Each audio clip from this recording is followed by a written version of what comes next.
Bismillahirrahmanirrahim. Assalamualaikum warahmatullahi wabarakatuh.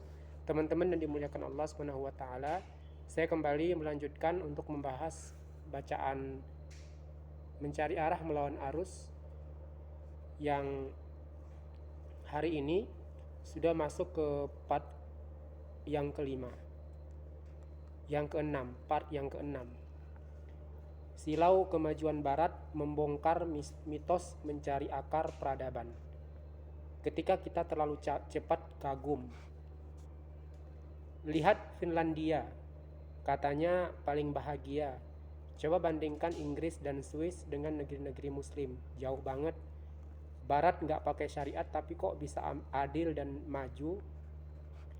Teman-teman, kalimat-kalimat semacam ini belakangan akrab di telinga, terutama dari kalangan cerdas, kelas menengah berpendidikan tinggi, yang dalam banyak hal terdidik dengan narasi bahwa kemajuan identik dengan Eropa, bahagia seperti Skandinavia, tertib berarti Jerman, inovatif berarti Inggris, dan kalau disebut dunia Muslim yang muncul konflik kemiskinan dan ketertinggalan. Narasi ini tidak sepenuhnya salah, tapi sangat tidak lengkap. Nah, teman-teman, jadi di era kehidupan kita hari ini, ketika kita membicarakan masalah kemajuan, ya, maka langsung kemudian yang di benak mayoritas anak-anak muda itu Barat, ya, negeri-negeri Barat seperti Jerman, Inggris, dan sebagainya. Padahal pun kemajuan yang di sini itu bukanlah kemajuan yang lengkap begitu. Hanya saja walaupun tidak lengkap, anak-anak muda langsung kemudian menempatkan kemajuan yang gak lengkap tadi ini itu sebagai kemajuan mutlak yang tidak bisa tidak harus diikuti begitu. Padahal kemudian kemajuan itu bukanlah hanya pada satu sisi, tetapi ada sisi lain yang seharusnya juga kemudian diperhitungkan begitu, ya. Makanya tadi dikatakan di sini narasi ini tidak sepenuhnya salah tapi sangat tidak lengkap. Yang jadi soal bukan pujian terhadap kemajuan Barat, tapi sikap takjub membabi buta yang sering menyertainya. Seolah-olah fakta bahwa Eropa tidak menggunakan syariat Islam lalu tetap bisa maju berarti bahwa syariat tidak relevan untuk membangun peradaban. Ini yang perlu kita kaji ulang. Nah, jadi ketika generasi muda Muslim hari ini pemikirannya bukan lagi pemikiran Islam, melainkan pemikiran-pemikiran dunia, ya. Lalu mereka menggarisbawahi atas nama kemajuan itu bukan pada syariat begitu. Jadi ketika mereka menyebutkan nama-nama negeri Barat, ya, mereka menyertainya itu dengan mengatakan masalah atau terkait dengan syariat. Mereka mengatakan negeri-negeri Barat saja yang tidak menerapkan syariat, mereka bisa semaju itu begitu. Lalu, ya, kita mendengar ini seperti yang dikatakan bahwa berarti syariat tidak relevan untuk membangun peradaban begitu.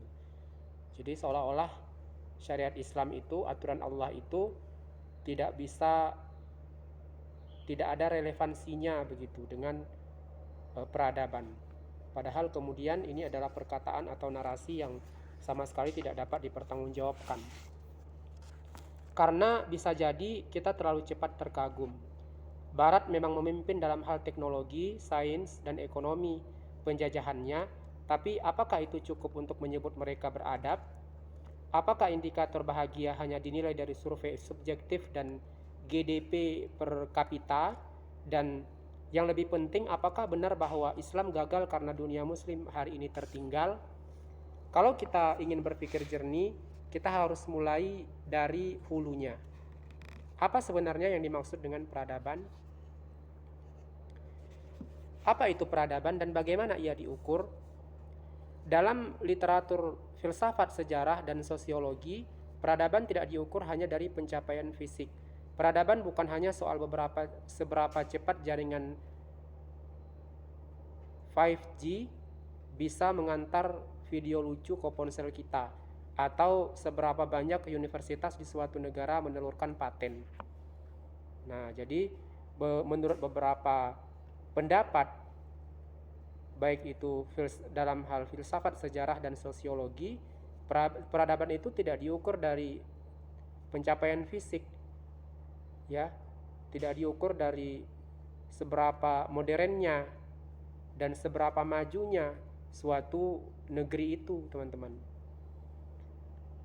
Jadi artinya ada sisi yang lain yang kemudian itu menentukan, gitu.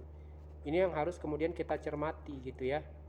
Will Durant dalam The Story of Civilization menulis, peradaban adalah tatanan sosial yang mendorong penciptaan budaya.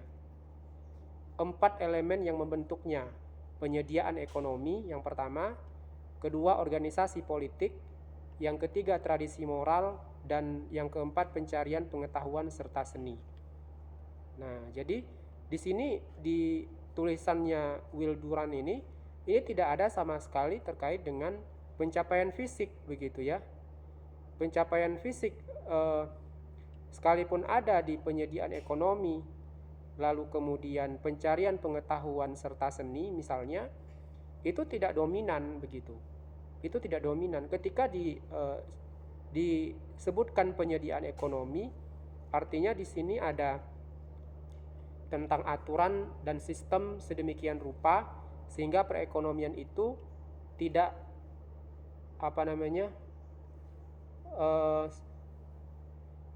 tidak timpang atau kemudian tidak hanya dikuasai oleh segolongan orang, begitu.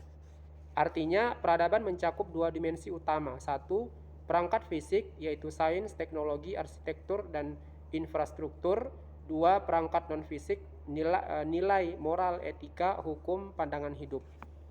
Nah, Syekh Taqiyuddin An-Nabhani juga menyebut bahwa suatu peradaban atau hadarah harus memiliki pandangan hidup yang khas yang lahir dari akidah tertentu. Peradaban barat lahir dari akidah sekuler, memisahkan agama dari kehidupan, sementara Islam membangun peradaban berdasarkan akidah tauhid bahwa Allah adalah satu-satunya zat yang menetapkan hukum bagi manusia. Nah, jadi sudah jelas kalau kemudian suatu peradaban tersebut itu dilahirkan dari akidah sekuler, akidah non-Islam yang memisahkan agama dari kehidupan, ya tentu saja hasilnya kemudian hanya memandang pada masalah fisik saja. Tetapi apabila misalnya dia atau peradaban itu lahir dari akidah tauhid, yaitu bahwa Allah adalah satu-satunya zat yang menetapkan hukum bagi manusia, maka ini pandangannya menjadi jauh lebih fundamental dan jauh lebih manusiawi, dan kan begitu ya. Jadi bukan hanya memandang terkait dengan duniawi, tapi juga memandang terkait dengan Allah Subhanahu wa taala sebagai Tuhan seluruh alam. Maka tidak cukup menilai kemajuan sebuah bangsa dari jumlah Nobel atau luas jalan tol. Kita juga harus bertanya, nilai apa yang mendasari sistem hidup mereka? Apakah mereka menjunjung keadilan? Apakah ada keselarasan antara moral dan hukum? Apakah sistem mereka membuat manusia menjadi lebih manusiawi dan menjawab hakikat dasar kehidupannya? Nah, ini. Jadi pertanyaan seperti ini layak untuk kemudian ditanyakan kepada mereka yang sangat kagum kepada Barat dalam kemajuan teknologinya begitu ya. Jadi wajib untuk ditanya nilai apa yang mendasari sistem hidup mereka, begitu. Apakah kemudian nilai tauhid atau kemudian nilai materialisme, begitu ya. Kalau nilai tauhid, maka nanti di sana di dalamnya ada masalah kemudian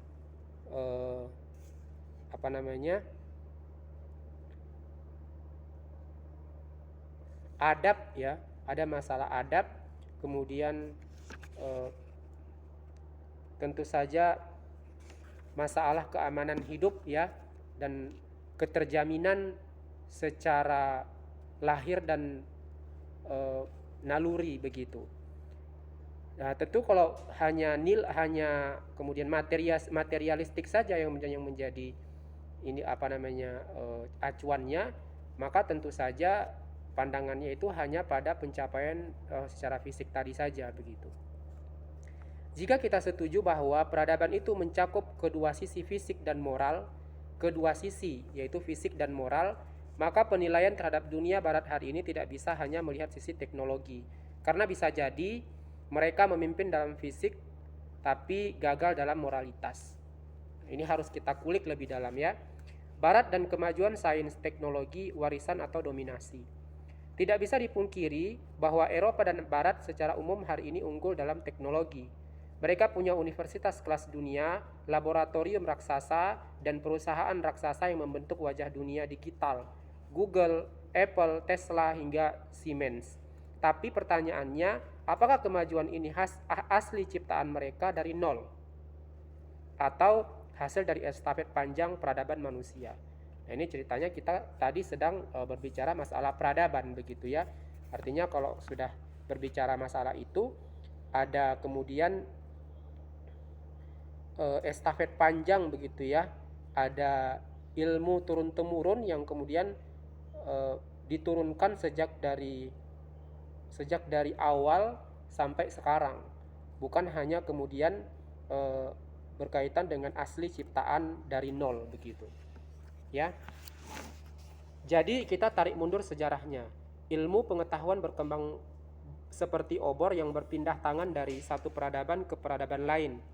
Yunani kuno menyumbangkan filsafat, India dan Cina memberikan kontribusi besar dalam matematika dan pengobatan, sementara dunia Islam menjadi jembatan yang memperkaya dan meneruskan pengetahuan itu hingga akhirnya sampai ke barat.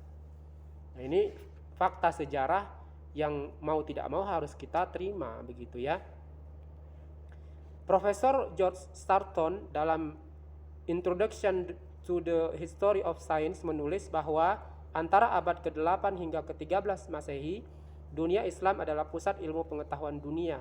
Tokoh-tokoh seperti Al-Khawarizmi, penemu aljabar, Ibnu Sina, pionir kedokteran modern, Al-Farabi dan Al-Ghazali, filsuf dan pemikir sistemik, Ibnu Haytham, pendiri optika ilmiah, mewarnai dunia ilmiah dengan riset dan inovasi yang masih relevan hingga kini. Bahkan sistem penomoran yang kita pakai sekarang termasuk angka 0 berasal dari dunia Islam. Nah, gitu ya. Itu fakta yang tidak bisa dibantah begitu. Karena apa yang kemudian dikembangkan dan berkembang di dunia barat hari ini itu tidak serta-merta dari mereka dari nol begitu, sejak nol.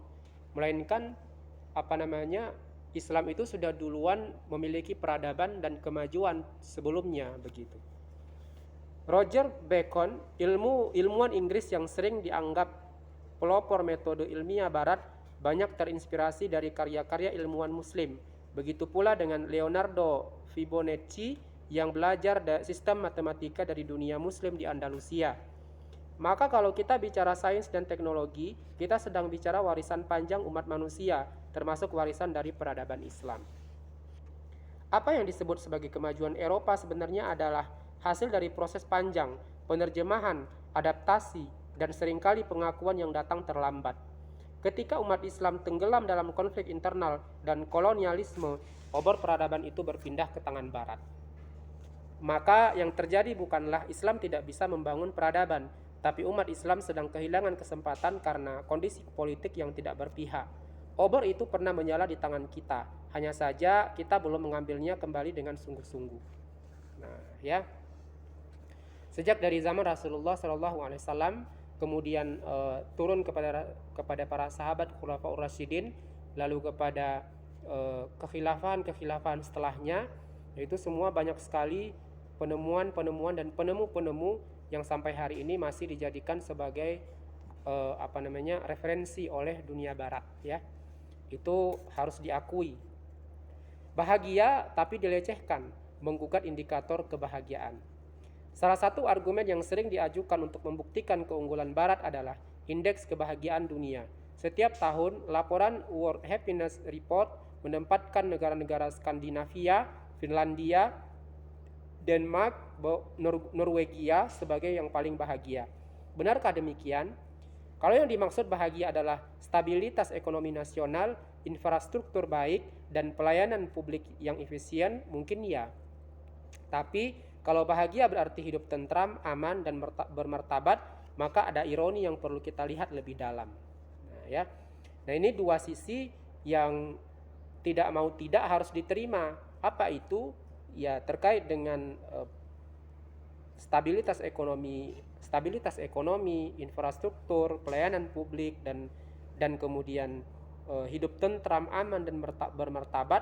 Nah, ini dua hal yang dalam peradaban itu mesti ada, dan mengakui peradaban itu harus seperti itu, diakui dua-duanya begitu. Nah, jadi kalau tidak ada satu sisi ini, yaitu hidup tentram, aman, dan bermartabat, maka suatu negeri itu masih belum layak sebenarnya dikatakan negara yang maju, negara yang bahagia, dan sebagainya. Data Eurotest tahun 2021 menunjukkan bahwa sekitar 1 dari 2 perempuan di Finlandia yang pernah bekerja mengalami pelecehan seksual di tempat kerja. Sekitar 53% perempuan Finlandia mengalami kekerasan dalam relasi pribadi mereka dengan pasangan. Di Inggris, laporan Rape Crisis tahun 2022 menyebutkan bahwa 1 dari 4 perempuan pernah menjadi korban pemerkosaan atau kekerasan seksual saat dewasa. Angka pelaporan resmi mencapai 70,330 kasus pada Maret 2022, tertinggi sepanjang sejarah. Nah, ini Inggris loh. Inggris yang notabene-nya menjadi kemudian tempat pujian yang membabi buta tadi begitu. Dan lebih menyedihkan lagi, banyak dari mereka tidak melapor karena alasan malu 40%, tidak percaya pada sistem hukum 38%, takut dianggap mempermalukan keluarga 34%. Di balik indeks kebahagiaan yang tinggi, tersembunyi trauma yang dalam. Kebebasan seksual yang dipuja-puja tersebut menyisakan kerusakan psikologis yang tidak sedikit. Norma keluarga hancur, institusi pernikahan melemah, dan generasi muda kehilangan pegangan nilai. Nah, ini bukanlah sesuatu yang tidak terjadi di negeri-negeri yang tadinya katanya maju itu begitu. Maju secara infrastruktur dan sebagainya itu. Bahkan ini negeri-negeri yang menyumbangkan fakta kekerasan seksual ini yang luar biasa besar begitu. Artinya ada sisi lain yang memang tadi harus kita kulik begitu ya. Ini bukan berarti kita menganggap dunia muslim hari ini bebas dari persoalan serupa, tidak. Tapi sistem nilai yang mendasari masyarakat Islam memberi pagar yang jauh lebih kokoh dalam menjaga kehormatan dan perlindungan perempuan. Misalnya, sistem itu belum diterapkan secara menyeluruh. Nah, jadi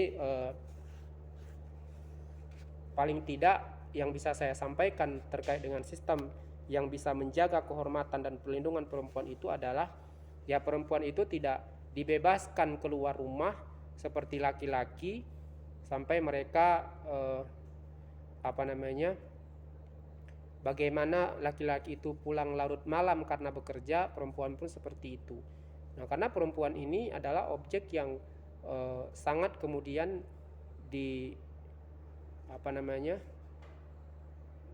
dijadikan sebagai umpan ataupun sebagai korban dan sebagainya yang lebih besar begitu, yang lebih banyak dan mendominasi begitu. Maka jika kebahagiaan hanya diukur dari survei yang ditentukan oleh persepsi sesaat, kita sedang berdiri di atas statistik yang rapuh. Apalagi jika di balik kebahagiaan itu tersembunyi luka-luka moral yang dalam. Kesimpulannya, teknologi boleh canggih, ekonomi boleh tumbuh, tapi jika perempuan masih dilecehkan setiap hari di ruang kerja, di rumah sendiri, dan tidak berani bicara, apakah itu benar-benar kemajuan? Sekali lagi, saya mengingatkan, mari kemudian kita melirik kemajuan itu, jangan hanya dipandang dari masalah fisik saja, teman-teman. Karena mau tidak mau harus kita akui bahwa keamanan hidup, kenyamanan hidup itu bagian dari kemajuan. Dan kalau ternyata di dalam suatu negara yang hari ini notabene negara-negara barat itu tidak terjaga keamanan kehidupan baik perempuan maupun laki-laki, maka mereka tidak layak dikatakan maju. Tapi kalau misalnya tadi hanya pada fisik saja, ya layak begitu ya dikatakan. Moralitas dalam kekosongan spiritualitas. Dalam sistem kehidupan modern ala barat, konsep kebaikan telah direduksi menjadi sesuatu yang pragmatis. Asalkan tidak melanggar hukum positif, maka dianggap sah. Nah ini, hukum positif itu rancu sekali begitu ya. Karena yang dikatakan positif hari ini ternyata sesuatu yang melanggar syariat, sesuatu yang tidak manusiawi itu juga dikatakan positif. Seperti umbar-umbar aurat, lalu kemudian memakan riba dan sebagainya, itu dikatakan hukum positif. Coba hukum positifnya itu karena terdapat di dalamnya itu keterpaksaan dan sebagainya, padahal masih banyak alasan yang lebih masuk akal begitu daripada itu. Prinsip selama tidak merugikan orang lain dipakai sebagai acuan moral universal tanpa mempersoalkan apakah tindakan itu memang benar dalam arti hakiki atau sekedar konsensus mayoritas. Ini yang disebut oleh Charles Taylor dalam A Secular Age sebagai moralitas sebagai moralitas tanpa metafisika. Dunia modern telah mengusir Tuhan dari ruang publik, lalu berharap masyarakat tetap bisa membedakan baik dan buruk berdasarkan rasa bersama. Tapi bagaimana jika rasa bersama itu rusak? Bagaimana jika masyarakat tersesat secara kolektif? Nah, teman-teman yang dimuliakan Allah SWT, manusia ini benar-benar ingin menunjukkan kemampuannya di hadapan makhluk Allah yang lain, bahkan di hadapan Allah SWT, bahwa dia bisa membedakan baik dan buruk itu berdasarkan rasa bersama. Padahal Allah sudah tegas mengatakan bahwa membedakan hal sesuatu baik itu atau buruk ya berdasarkan pada ketetapan Allah SWT. Bukanlah pada rasa bersama begitu. Kita melihat hasilnya hari ini. Di banyak negara maju, pornografi dianggap seni, perzinaan dianggap bagian dari ekspresi individual, eutanasia dilegalkan atas nama hak individu, laki-laki boleh menjadi perempuan dan sebaliknya, bahkan diajarkan ke anak-anak di sekolah dasar. Na'udzubillah, tsumma na'udzubillah, tetapi bagaimanapun hari ini kita menyaksikannya, teman-teman. Sebab itu kita harus speak up ya. Kita harus berbicara. Semuanya dianggap legal karena tidak merugikan orang lain. Tapi apakah benar tidak ada yang dirugikan? Francis Fukuyama dalam The Great Disruption menyatakan bahwa modernisasi sosial telah menyebabkan kehancuran jaringan moral tradisional, menciptakan masyarakat yang lepas dari orientasi nilai spiritual. Ini sangat kontras dengan Islam yang memandang moralitas sebagai buah dari iman, bukan sekedar produk kesepakatan. Akhlak lahir dari keimanan kepada Allah dan keyakinan akan hari pembalasan. Dalam kerangka ini, kebaikan tidak ditentukan oleh survei atau tren, tapi oleh wahyu yang tetap dan objektif. Sayyid Qutb dalam Ma'alim fi At-Thoriq menulis, ketika masyarakat meninggalkan Tuhan dalam menimbang baik dan buruk, maka mereka hanya akan menukarkan satu penyimpangan dengan penyimpangan lain yang lebih baru dan lebih halus. Inilah problem mendasar barat modern. Teknologinya canggih, tapi jiwanya kosong. Aturan hukum ada, tapi orientasi nilai rapuh. Maka jangan heran jika kasus bunuh diri, kecanduan narkoba, dan depresi justru merajalela di negeri-negeri yang katanya paling maju. Nah, teman-teman yang dimuliakan Allah SWT, kita harus akui lah ya, bahwa kita ini manusia yang lemah ya. Sekuat apapun kita, secerdas apapun kita, dan termasuk mereka, apalagi mereka orang-orang kafir itu, mereka tetaplah manusia. Kalau kita kemudian menyelesaikan satu keburukan dengan menawarkan keburukan yang lain, itu tidak ubahnya menukarkan satu penyimpangan dengan penyimpangan yang lain. Ini na'udzubillah, dan kita benar-benar berlindung kepada Allah SWT. Kita ini ciptaan, manusia ini ciptaan, dan secerdas apapun dia, ini harus kita sadari. Secerdas apapun dia, sekaya apapun dia, secanggih apapun hasil teknologinya, dia tetaplah manusia. Dia tidak akan bisa menyelesaikan sesuatu yang buruk itu tanpa kehadiran Allah Subhanahu wa taala. Itu harus ingat baik-baik. Ekonomi, ketimpangan, dan ketamakan global. Satu lagi mitos besar yang sering diyakini bahwa Barat adalah model kemakmuran. Sekilas memang benar, ekonomi Amerika, Jerman, Inggris, dan Jepang begitu besar dan berpengaruh. Tapi mari kita lihat dengan lensa yang lebih jernih. Menurut laporan Oxfam tahun 2022, 1% orang terkaya dunia memiliki kekayaan lebih banyak dari 99% sisanya. Kekayaan gabungan 26 orang terkaya di dunia setara dengan kekayaan 3,8 miliar orang termiskin. Sementara itu, negara-negara berkembang yang mayoritas muslim seperti Indonesia, Pakistan, dan Nigeria masih menjadi penyuplai bahan mentah murah dan tenaga kerja murah untuk pabrik-pabrik multinasional milik korporasi barat. Ini bukan perdagangan yang adil, ini kolonialisme dalam bentuk baru, disebut oleh John Perkins sebagai ekonomi pembunuh atau economic hitman. Dunia Islam dipaksa mengikuti model kapitalisme global tanpa ruang untuk menjalankan sistem ekonominya sendiri yang berbasis syariah. Dalam Islam, kepemilikan publik seperti tambang, hutan, air, dan energi tidak boleh diswastakan. Rasulullah SAW bersabda, manusia berserikat dalam 3 hal, air, padang rumput, dan api. Hadis riwayat Abu Daud. Tapi dalam sistem kapitalisme, semua itu bisa dimiliki korporasi dan dijual kembali kepada rakyat. Maka jangan heran jika rakyat di negeri yang kaya raya bisa kelaparan karena kekayaan ini itu disedot keluar oleh sistem global. Lebih jauh, sistem bunga atau riba yang dijadikan tulang punggung ekonomi kapitalis justru menjadi sumber ketimpangan. Negara-negara muslim terjerat utang luar negeri dalam bunga yang terus menggunung. Padahal dalam Islam, riba termasuk dosa besar yang mengundang kehancuran sosial. Hai orang-orang yang beriman, janganlah kamu memakan riba yang berlipat ganda. Hadis riwayat Quran surat Ali Imran ayat 130. Dengan demikian, anggapan bahwa Barat adalah model ideal kemakmuran harus dilihat ulang. Kemakmuran di Barat dibangun di atas ketimpangan global, eksploitasi sumber daya negara lain, dan penindasan ekonomi melalui utang, bunga, dan sistem perdagangan yang timpang. Jika ini yang kita jadikan teladan, maka kita bukan sedang meniru kemajuan, tapi sedang melegalkan ketamakan. Baik teman-teman, ini sudah di akhir dari bacaan kita. Saya rasa tidak